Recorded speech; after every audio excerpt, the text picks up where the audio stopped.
Amang Diyos na pinakamakapangyarihan sa lahat, na sa isang salita, nilalang ang mundo at patuloy na nangungusap sa sangkatauhan. Taos-puso ang aming pasasalamat, kaming mga naglilingkod sa bayan bilang online media broadcasters, mga mobile journalists at 10 ng aming mga kapatid sa pamamahayag. Pinupuri ka namin sa ipinagkaloob na malikhaing talino, kaalamang teknikal at kakayahang panaigin po ang katotohanan.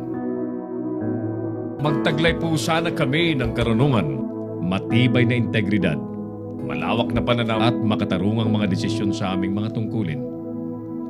Naway magsilbi po kaming tinig ng mga mahihina at hamon sa mga makapangyarihan, tagapaghatid ng kaalaman at kaliwanagan sa mga nagugulumihanan. Tulungan niyo po kami na magampanan ang aming mga propesyon sa pinakamataas na antas, lalo't higit sa panahon ng kasalatan, kakulangan ng oras at matinding kompetisyon. Patatagin niyo po kami laban sa mga tukso na sumang-ayon sa kung ano ang nakararami, maghaka-haka, makisama sa mali at ang magmadali. Tulungan niyo po kami, ang mga manonood, mga mambabasa at mga taga-suporta na magampanan ng aming mga papel ng may talino at pangunawa ng ang katotohanan at kagandahan po ang manaig sa online media. Iniaalay po namin ang panalangin ito sa ngalan ni Jesus na tagapaghatid ng magandang balita, naghayag ng kanyang katotohanan at nag-alay ng kanyang sarili sa sanlibutan. Amen.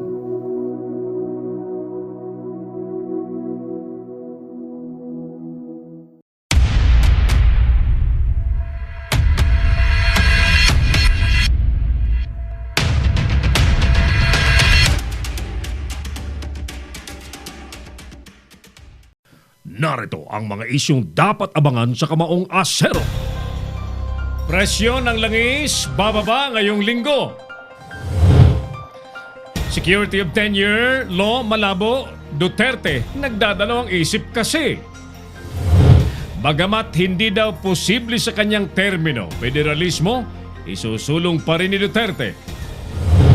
Smuggle items kasama ang Ferrari at mga makinang panggawa ng sigarilyo, dinurog ng Bureau of Customs.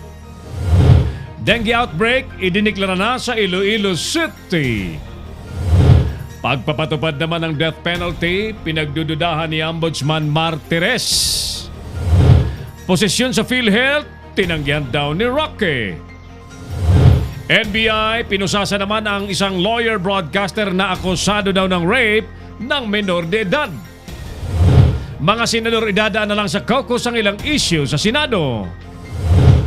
At operasyon po ng mga beer house sa buong bansa hanggang alas 12 na lamang.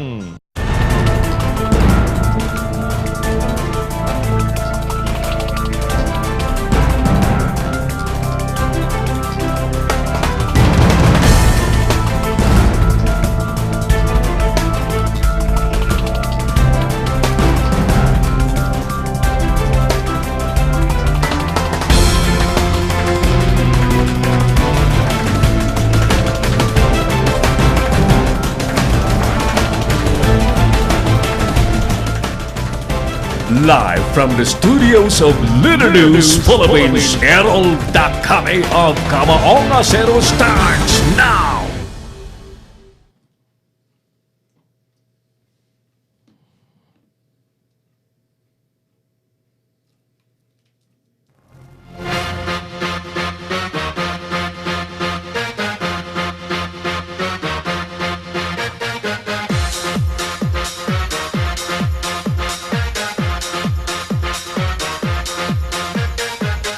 Matitigil na kaya mga suki ang korupsyon sa ating bansa kung may death penalty sa mga plunderer? Ulitin natin, matitigil na kaya mga suki ang nakawan, ang pandarambong sa gobyerno kung may parusang death penalty na sa mga plunderer? Magandang hapon po sa inyong lahat. Ako na po ito si Errol Dakame. Welcome po sa pandaigdigang broadcast ng Kamaong Asero sa Little News Philippines. At mapapanood po ng live sa Pinoy Extreme Channel. Mamayang alas 5:30 po ng hapon. Ang Pinoy Extreme Channel Television po ay nasa Signal Cable Channel 106, Sky Cable Channel 217, Cable Link Channel 59, Destiny Cable Channel 84, at sa mahigit 1,000 iba't iba pang mga local cable companies nationwide. Ang ating programa po ngayon ay pinalilipad ni Broadcast Officer Clarence Andaya. At sa patnubay po yan ang ating Operations Director Engineer Oliver Licop, Creative Director Mark Anthony Reynoso. Buong puwersa ng Lidenos Philippines at ng Pinoy Extreme Channel magkasanib para po sa serbisyo publiko sa araw pong ito. Matitigil na kayang korupsyon sa gobyerno kung may death penalty sa mga plunderer. Ang ating mga telepono mga suka ay 0927-494-2175 at 0949-736-5000. Huwag niyo pong kaligtang ilike ang ating FB page ng Lidenos Philippines. Mag-comment, i-follow at i-share para sabay-sabay po nating nalalaman ang mga totoong nangyayari po sa ating bansa. By the way, maraming salamat sa grupong Siningapo Incorporated at sa mga umattend ng ating napakatagumpay na online broadcasting and mobile journalism workshop which we conducted this weekend, Sabado at Linggo, July 20 and 21, dyan po sa lungsod ng Olongapo. Napakapalad ng mga kabataan at ilang mga media practitioners who attended our mobile journalism workshop because they were able to learn and they discovered something brand new in the trend in the journalism sector. Areglado.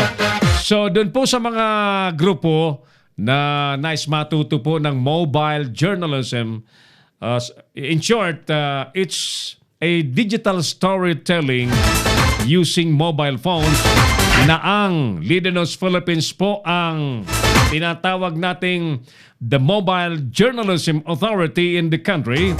Tawagan nyo lamang po ako sa 0995-148-3605 at iset up po natin ang mga workshop sa inyo pong mga lugar. Kaysa mag-selfie lamang kayo dyan kung ano nang binibidyohan po ninyo.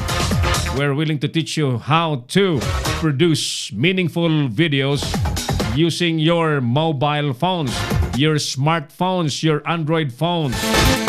We're gonna teach you how to shoot stories using phones, how to interview, the art of interviewing using that phone. Ano pa?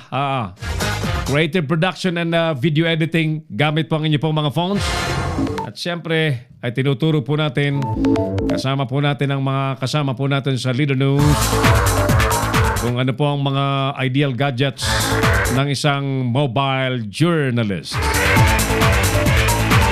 Dito po lamang yan sa Leader News Philippines, the Mobile Journalism Authority. Again, congratulations po sa mga estudyanteng umattend kahapon, mga trainees, attendees. Ang Siningapo ay pinamumunuan siyempre ng ating kaibigang Pangulo, si Binibining Eileen Cuevas Sanchez, na taga CLTV Channel 36 at dati pong taga SBC.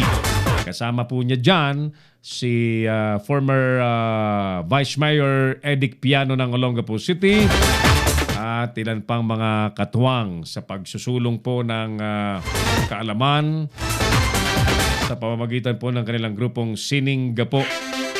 Yan po ang nangyari nung weekend, kaya na-busy po kami. So, we're back to normal. Matitigil na kaya mga suki ang korupsyon sa gobyerno kung may death penalty sa mga plunderer? Ayan. I-play muna natin na Klo yung unang dalawang sumagot sa ating survey question para maingganyo yung ating mga viewers at sumagot sa ating itinatanong. At mamaya po may bibirahin tayong mga kurakot sapagkat alam niyo po sa naging State of the Nation address ng Pangulo, kung nanood po kayo, ay talagang special mention ang mga pwedeng gawin ng mamamayan sa mga kurakot sa gobyerno. In fact, hiniling niya po mga kaibigan kahapon sa kanyang SONA, hiniling niya po sa mga kongresista, sa mga senador na magpasa ng parusang kamatayan laban po sa mga plunderer. Ayan. Pero may mga nakalaya ng plunderer.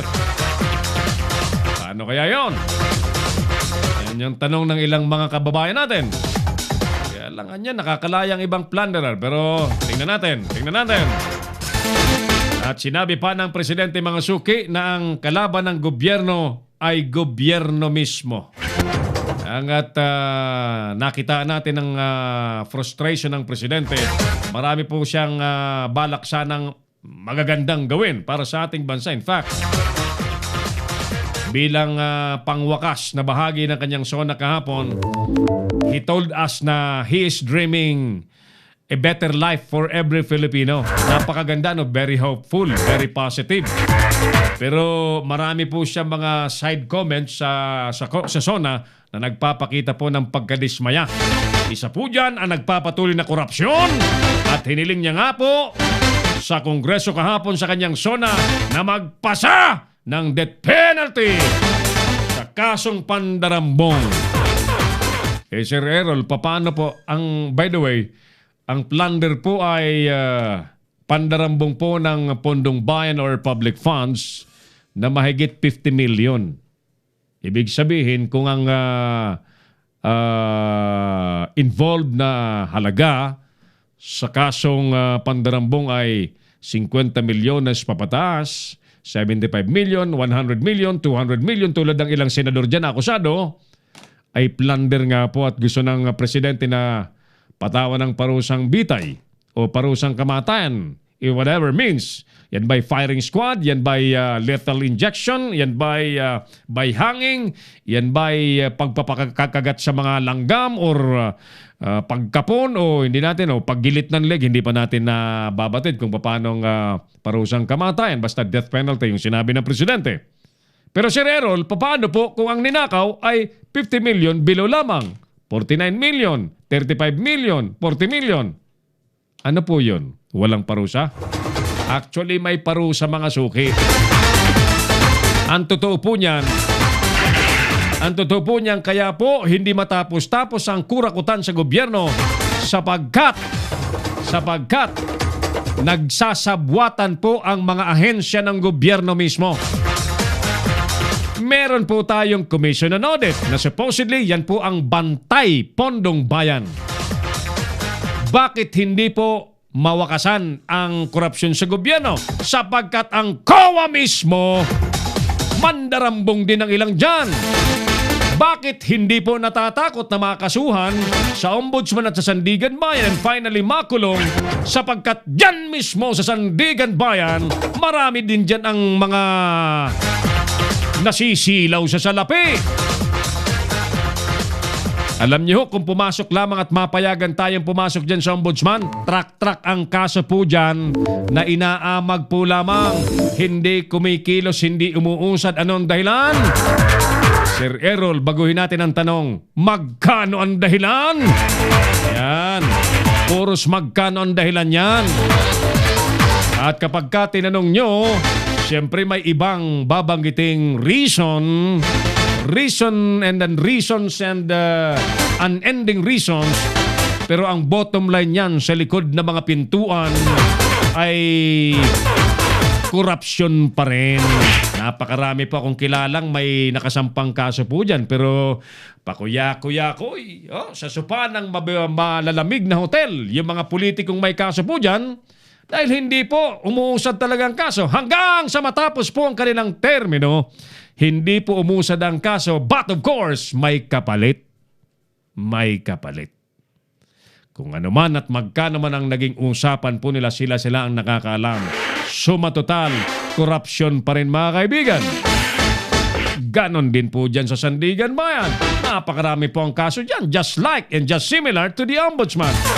Nakatambak ang mga kaso. Naalala niyo po yung kaso ni Imelda Marcos, Congresswoman Imelda Marcos? Halos 20 anyo sa Sandigan Bayan. Bakit ganong katagal? May kasabihan, di ba? If you know it, justice delayed is justice denied. Alam niyo ho, mawawalang saysay ang paglilitis po sa mga mandarambong kung yan po ay pinatutulog lamang kapalit pa rin ng mga bulto-bultong pera. So nabibwisit na po ang presidente. And he himself told us yesterday na ang kalaban mismo ng gobyerno when it comes to corruption ay gobyerno mismo. Yan ang katotohanan na hinahangaan natin ng presidente dyan na talagang inaamin niya at sinasabi sa lahat. So paano ang gagawin? Well, maganda pong panimula na magpasa ng batas ng parusang kamatayan sa mga plunderer. Ano ang tugon dito ng ilan nating mga kababayan? Matitigil na kaya ang korupsyon sa gobyerno kung may death penalty sa mga plunderer? Panoorin po natin ang ilan nating kababayang sumagot sa ating tanong. Ma'am, hiningi ng presidente sa Kongreso na magpasa ng death penalty para daw po sa mga makakasuhan ng plunder. Do you think kapag may death penalty sa kasong plunder ay magwawakas ang korupsyon sa Pilipinas? I don't think so, but it will deter or lessen. Kasi may mga taong talagang ganyan. Even psychologically, there are people who, we are living in a wicked world. There will always be a struggle between bad and good. Pero support ako sa plunder law or death penalty para sa plunderers kasi ang ceiling ng pinagnakawan na pera sa bayan is more than 50 million and above or more. So, I support that. Kasi it will also send a lesson to those people who are stealing money from the future generation. It's not only the present generation.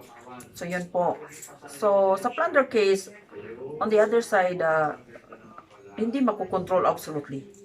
But it will lessen yung may fear. Kasi they will be informed beforehand on the consequences of their doing. Kasi maraming nakaso na politicians in the past, puro pardon naman, sir. Tama. So, what's the deal? So, we have to put a string to talagang iron hand sa mga deserving this. Tama. Although we can forgive them, but the future generations' plight is at stake, not us. So, we have to stand up for the future generation deprived of the heritage of enjoying the life. Kasi bandage yan eh. Makukulong yung future generation sa pinilander nilang pera. Naiutang na ang mga hindi pa ipinanganak. So that's the consequence of plunder. Hindi lang yung present generation. Pati yung mga hindi pa ipinanganak, nakautang na sila dahil sa plunder. Yun po ang opinion ko, sir. Very well said, ma'am. Thank you. You're welcome, sir. Anyway, may mga Sir Ian, naman na Ano po ang opinion nyo doon sa gusto ng Pangulo na magpasa ng death penalty sa mga may kasong plunder? Okay, so para sa akin ay okay lang naman na magkaroon ng death penalty doon sa mga mako-convict ng plunder case. And sabi nga nila, if we corrupt, sabi never na ma-eliminate ang corruption, but then kung meron tayong law at ito ay magiging ma-enact ito, yung mga tao matatakot na gumawa ng krimen, yung lalo na yung pagnakaw sa pera, lalo na kung ito ay pera ng gobyerno, pera po ng taong bayan, na sana mapupunta po doon sa tamang mapupuntahan para po sa services ng gobyerno sa public at para na rin unlad ang ating bansa. So para sa akin, it would be better kung may death penalty po tayo para po sa mga mako-convict po. Si Errol Dacame, ang Kamaong Asero. Thank you so much mga kaibigan. Yan po ang isang napaka-intelihenteng sagot ng ating tinanong. At to note ay mga binanggit niya doon ay talagang very serious at dapat patawan po ng parusang kamatayan or death penalty ang plunder sapagkat imaginein mo, even the next generation ay makukulong sa pagkakautang dahil yung lalo yung mga projects po ng gobyerno madalas inuutang po yan. Tapos nanakawin lamang, di ba? Hindi lamang inutang kundi may mga interest na pagkakamahal. Pagkakatataas na mga interest.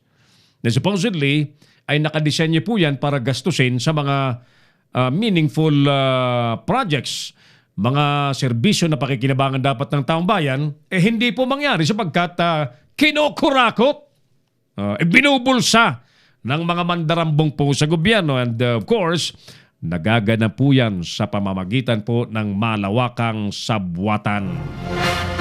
Magpapatuloy po ang ating palatuntunang Kamaong Asero. Ulitin natin ang ating survey question mga suki. Matitigil na kaya ang korupsyon sa gobyerno kung may death penalty sa kasong plunder or mga mapapatunayang guilty sa plunder? Balikan po namin kayo mga suki pagkalipas po ng ilang importanteng paalala. Magbabalik si Errol Dacame sa Kamaong Asero. Bring your business over 1 million TV or online. Reach your target customers anytime, anywhere. Your brand on TV or on the web. Get more customers and grow your business. Advertise now.